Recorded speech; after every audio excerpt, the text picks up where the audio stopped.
নমস্কার বন্ধুরা, teachers diary YouTube চ্যানেলে আপনাদের সকলকে স্বাগত।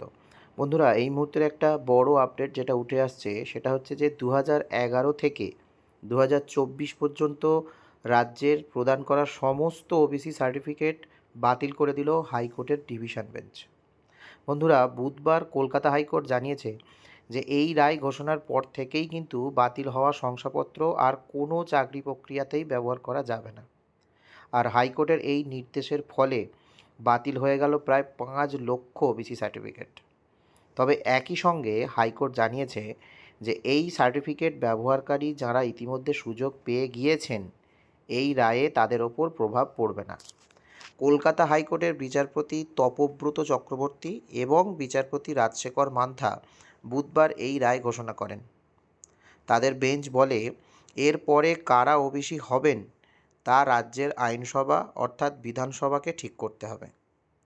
West Bengal backward class welfare কমিশনকে ওবিসিদের তালিকা নির্ধারণ করতে হবে এবং সেই তালিকা রাজ্যের আইনসভা বা বিধানসভাকে পাঠাতে হবে। যাদের নাম বিধানসভা অনুমোদন দেবে পরবর্তীকালে তাঁরাই ওবিসি বলে গণ্য হবেন বলে জানানো হয়েছে। মোট কথা, আজ থেকে রাজ্যে ওবিসি বলে আর কিন্তু কিছুই থাকলো না। নতুন ওবিসি সংরক্ষণ তালিকা 1993 সালের আইন মেনে তৈরি করার পর রাজ্যে তা কার্যকর করা হবে বলে জানানো হয়েছে।